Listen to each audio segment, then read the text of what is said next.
வந்து பல நாடுகளுக்கு போயிட்டுருக்கேன். இப்பயும் போயிட்டுருக்கேன். இப்போ சமீபத்தில கூட ஒரு ஒரு 2 நாடுகளுக்கு போயிட்டு ஒரு பல பல நாட்கள், பல வாரங்கள் தங்கிட்டு வந்தேன். என்னுடைய அனுபவத்தில சொல்றேன். முதல்லலாம் இந்தியன்ஸ்னா அவ்வளோ ஒண்ணும் பெருசா மதிக்க மாட்டாங்க, வெளிநாடுகள்ல. இப்போ இந்தியான்னா பெருமதிப்பு, பெரிய மதிப்பு. அதில நம்ம we must be proud of it. இப்போ போலண்டுக்கு போயிருந்தோம். அங்க எங்களுடைய உறவினர் ஒருத்தர் அங்கே மோட்டரோலாவில் பெரிய என்ஜினியராக இருக்காங்க. அவங்கள பார்க்க போலண்ட் போயிருந்தோம். கிராக்காவ், ஒரு கிராக்காவ் சிட்டிக்கு, கேபிட்டல் சிட்டி இல்லை, கிராக்காவ்னு இன்னொரு சிட்டி, அங்கே போயிருந்தோம்.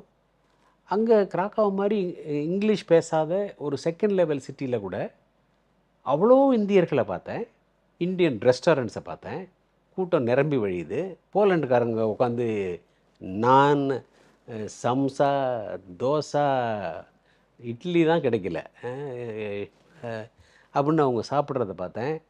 எங்கள் முதல்லலாம் யூரோப்புக்கெல்லாம் போனீங்கன்னா இந்தியன்ஸ்னால் இப்போ ஒரு ஒரு ஸ்ட்ரேஞ்சரை மாதிரி பார்ப்பாங்க.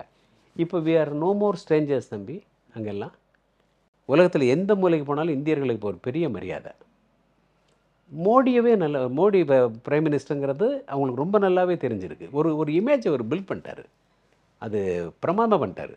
இந்தியாவுக்கும் ஒரு இமேஜை பண்ணிட்டாரு, தனக்கும் ஒரு இமேஜை பண்ணிட்டாரு. ஒவ்வொரு பீரியட் ஆஃப் டைம் ஒவ்வொரு நான் வந்து மோடின்னு மட்டும் சொல்லலை, ஒவ்வொரு பிரைம் மினிஸ்டரும் முதல்ல அன்னைக்கு நமக்கு இருந்த தேவை உலகத்தினுடைய பொருளாதார அமைப்பில் 5 ஆண்டு திட்டங்கள் தேவைப்பட்டது.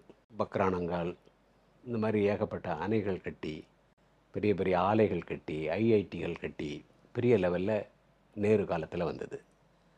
அப்புறம் திருமதி இந்திரா காந்தி உலக அரங்கில் நடுநிலை நாடு அப்படிங்கிற நான் அலைன்டு நேஷனுங்கிற ஒரு பெரிய பெருமையை இந்தியாவுக்கு பெற்றிருந்தாங்க.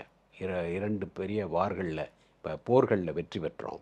கடந்த 10 ஆண்டுகளில் உலக அரங்கில் இந்தியாவுக்கும் இந்தியர்களுக்கும் கிடைத்திருக்கிற மரியாதைங்கிறது நான் 30 ஆண்டுகளுக்கு முன் நான் பார்த்திராத ஒரு மரியாதை.